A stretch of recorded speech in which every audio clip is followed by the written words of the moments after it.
अपने best colleague को, जो उनके दिल के बहुत करीब थे, बहुत सालों से उनके करीब रहे हैं, उनको ट्रस्ट किया अपने एक पर्सनल सीक्रेट के साथ। अपनी जो भी उनकी परेशानियां थी, जो किसी से शेयर नहीं कर सक रहे थे, उनसे एक कमज़ोर लम्हे में वो कह गए वो सारी बातें जो उन्होंने पूरी दुनिया में किसी से नहीं कही। अगले दिन पूरे ऑफिस में वो टॉकिंग पॉइंट बन चुके थे, गॉसिप सेंटर के वो मेन फोकस बन चुके थे।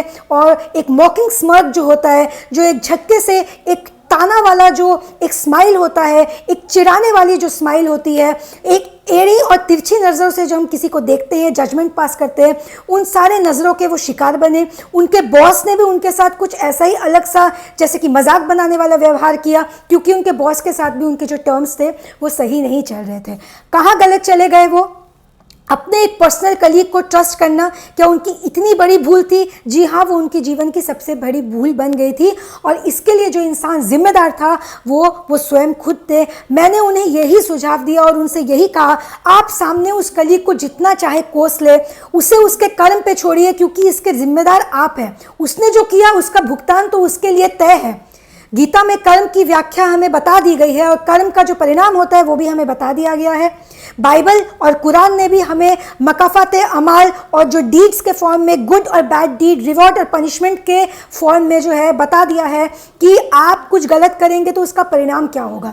तो चलिए उसको उसके कर्म में आप छोड़ दो, उसको कोस के अपना खून जला के फायदा तो है नहीं। अब आते हैं कि क्या गलती हो गई, अब क्या करें इस बात का। बात तो पूरी फैल चुकी है। अपना जख्म आपने खोल दिया और उस जख्म को अभी पॉपकॉर्न के साथ चटकारे ले लेके उसका मजाक बनाया जा रहा है। जो बात आपको सबसे छुपानी थी आज वो पूरी दुनिया के सामने आ गई है। अब क्या करें? वापस छुपा तो नहीं सकते। जो हुआ बेशक बहुत गलत हुआ है, भाड़ में जाए लात मारो। कोई और ऑप्शन नहीं है, या तो डूब मरना है या हमें कोई गलत स्टेप अपने जीवन में ले ले, जीवन को फिर पूरा खराब कर लेना है। आप जितना अपना एक्सप्रेशन उस तरीके से देंगे कि आप बहुत दुखी है, आप एम्बैरेस्ड फील कर रहे हैं, आप सफाइयाँ पेश करेंगे, आप बोलेंगे नहीं वो झूठ बोल रहा है, वो पूरा झूठ बोल रहा है, सब कुछ झूठ, सफाइयाँ पेश करेंगे। अगर कोई पूछे तो उसको बोले उसने कहा है, उसकी मर्जी, उससे पूछो। बिल्कुल सफाई नहीं पेश करनी। सफाई पेश करना आपके जीवन का दूसरी बड़ी गलती होगी, क्योंकि ऊपर वाला माफ़ कर देता है, लेकिन हम इंसान इतने बड़े होते हैं, इतने बड़े पेडेस्टल में हमने खुद को प्लेस किया होता है, हम नहीं माफ़ करते। दुनिया नहीं माफ़ करती। सफाई पेश करने की भूल ना करें। बिल्कुल एकदम इसको इस तरीके से ट्रीट करें जैसे कुछ हुआ ही नहीं, घीट बन जाए, जिसको कहते हैं मोटी चमड़ी रखें, क्योंकि यहाँ पे और दूसरा कोई रास्ता नहीं है। मोटी चमड़ी बन के इसको इस तरीके से सिचुएशन को बीट करें, क्योंकि देखिए 4 पैसे आप कमा रहे हैं, आपके परिवार को देख रेख करे, कोई नहीं है कमाने वाला, मुश्किल में आ गए, कोई पूछने वाला, 1-2 सहानुभूति का शब्द कोई आपको शायद बोल भी दे, पैसे से मदद तो कोई नहीं करेगा। तो जब खुद को ही सब कुछ करना है तो सामने वाला इंसान होता कौन है मजाक बनाने वाला, वो खुद बोर होके चुप हो जाएंगे। 2 दिन हंसेंगे, तीसरे दिन कहेगा भाई इस पर तो कोई असर ही नहीं हो रहा, खुद ही भूल जाएंगे। कोई फर्क नहीं पड़ता, मोटी चमड़ी लाके कुछ हुआ ही नहीं है, किया ही नहीं है। और सामने वाला जिसने सीधा मुकर जाइए, किया तो किया, कहा उसके मन में जो आया, मैंने कुछ भी नहीं कहा, सीधा मुकर जाइए। कोई एडमिट करने की सफाई और उसकी बुराई तो नहीं करनी। आप कहेंगे उस कलीग की बुराई करना शुरू कर दे जिसने कहा है, ना ना ना, इससे दुनिया स्मार्ट होती है, उनको समझ आएगा भाई अब इसकी जो चीज़ है वो पकड़ी गई है, तो अब ये इस तरीके से जो है लिपापोती कर रहा है। कोई बुराई, उसको बोलना उसने कुछ कहा, उसके अंदर कोई क्या बात होगी कि उसने कहा है, ये उससे जाके पूछो। मेरे को कोई मतलब नहीं है उसने कहा है तो, क्योंकि मैं जानता हूँ कि मैं क्या हूँ। बस आप जानते हैं आप क्या है, ये काफ़ी है। कोई सफाइयाँ नहीं पेश करनी। अब आते हैं इस भूल पे, क्या होता है जब हम अपना वुंड किसी के सामने अपना जख्म रख देते। सबसे आसान एग्जांपल ले लेते हैं ना, आपको चोट लग गई बहुत जोर से, आपका एक वुंड बहुत जख्म हो गया है, बैंडेज है। अब आपका दिल क्या किया, उसको खुला कर दे, आप रिवील कर दे, लोगों को हम उसको दिखाना है। अब आपने क्या किया, बैंडेज जैसे ही खुला, जो ओपन एयर है उसमें मॉलिक्यूल्स है, उसमें जर्म्स है, जो कुछ भी उसमें है वो आपके जख्म का क्या हाल करेगी अगर आप जख्म को खुले में छोड़ देंगे। कीड़े मकोड़े जो होंगे वो उसका क्या हाल करेंगे आप उसको खुले में अगर रख के सो जाएंगे। यही अप्लाई करता है हमारे जो इमोशन के जख्म होते हैं, जो मन की चोट, मन की पीड़ा होती है, उसको अगर हम ओपन कर देंगे, उसको हम खुले में छोड़ देंगे, किसी बाहर वाले के साथ हम सीक्रेट शेयर कर बैठेंगे अपना, वही हाल उसका होगा जो आपके जख्म का होगा जब बैंडेज खोल दिया है। ज़्यादा मुश्किल तो नहीं है ना इस बात को समझना, अगर हम इम्प्लाई करें कि क्या असर हो रहा है, क्योंकि ये साइंस है। अब क्या करें, चुप रह जाए तो अंदर ही अंदर घुटते रहेंगे, क्योंकि अपने जख्म को हम नहीं बता रहे हैं। अब बताइए प्रयोजन क्या है। होली बुक से दूर होने से, दुनिया में जितने शास्त्र है, जितने हमारे एंशिएंट स्क्रिप्चर्स है, यही होता है उससे हम जब दूर हो जाते हैं। क्या कहता है Gita?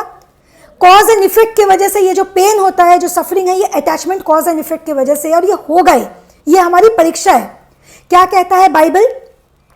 From the God of compassion, from the father of all the comfort. मतलब वो उसको उस ऊपर वाले की ओर इशारा कर रहे हैं और बोल रहे हैं कि उसके तरफ जो है सब कुछ अपना जो है समर्पित करके उससे शेयर करना है। कुरान क्या कहती है? तवक्कुल, मतलब उस ऊपर वाले पे जो है अपना ट्रस्ट उस गॉड पे प्लेस करना, और उसके जो प्लान है हमारे लिए उस पर ट्रस्ट करके उसके पूरे तरह से उसके आगे झुक जाना। तो हर रिलीजियस बुक और हर जो होली बुक, जो आसमानी किताबें हैं, हमें एक मैसेज दे रही है हर तरफ से। क्या दे रही है? अपना जो दुख है उसको इंसानों को ट्रस्ट नहीं करके आप ऊपर वाले से शेयर करो। क्या होता है इससे? देने वाला जब वो है, उसका आइडिया, उसका सल्यूशन उससे बाहर निकालेगा भी वो। जो पेन होता है ना, दर्द, जो जख्म होता है, वो एक एनर्जी होती है, हमें वो दिया जाता है वो एनर्जी कि उसको अर्जित करके उससे एनर्जी को सही दिशा में, उस एनर्जी को चैनलाइज करके सक्सेस प्राप्ति हो सकती है मनुष्य की। उस सक्सेस को प्राप्त करने में उस ऊर्जा को सकारात्मक रूप से आप उसको खर्च करके देखिए, और ना कि नकारात्मक रूप से उसको खर्च करके। आपका एक दर्द हुआ, दर्द को आपने यहाँ वहाँ बांट के पूरी एनर्जी जो है खर्च कर दिया, उसको क्या हुआ? मिला कुछ भी नहीं, कुछ हेल्प नहीं मिलेगा। रादर उसको अर्जित करके, उसको सकारात्मक रूप से उस ऊर्जा को चैनलाइज करके हम यूनिवर्स को जब एक ऊपर भेजेंगे ना सिग्नल, पूरी क्षमता के साथ उस ऊपर वाले से कनेक्ट होके उससे मांग के कि मैं अपना मेहनत करूंगा, तू मेरा साथ दे, ये जो दर्द मुझे तुझसे मिला है इसको मैं सक्सेस पाने में इसको जो है उपयोग करूंगा और आपको रिजल्ट मिलेगा। आप करके देखें, आपको रिजल्ट मिलेगा। इतिहास गवा रहा है, सालों से मिलता है रिजल्ट। जितने भी सक्सेसफुल लोग हैं उनके पीछे सुख नहीं दुख रहा है, उनका वो दुख, वो पेन रहा है, वो जख्म रहा है, वो तकलीफ रही है, वो पीड़ा रही है। उस पीड़ा को जो है उसका एनर्जी को राइट तरीके से चैनलाइज करें, सक्सेस मिलना ही है। पेन दिया ही जीवन में जाता है कि अब ठोकर लगी ना, अब आप सही दिशा में जाएंगे, उसका इस्तेमाल करेंगे। अगर आप बहुत बहुत खुश हैं, आप क्यों मेहनत करेंगे भाई? जीवन में सब कुछ है, भरपूर खुशी है, मेहनत किस बात की?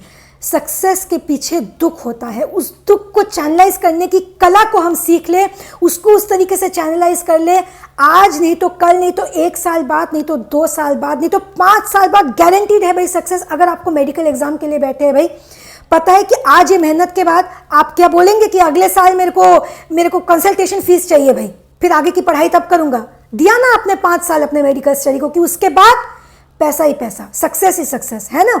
तो भाई अपने दुख को जब हम मिले, क्यों ना कुछ साल हम उसको मेहनत में देते, भरपूर मेहनत, किसी से अपना दुख, अपना मजाक नहीं बनाना। उसके बाद देखिए आप उसका क्या परिणाम मिलता है। ब्रेड 41 डेज का life changing course, life changing experience. जब मोहताज नहीं तो गुलामी कैसी? ब्रेड।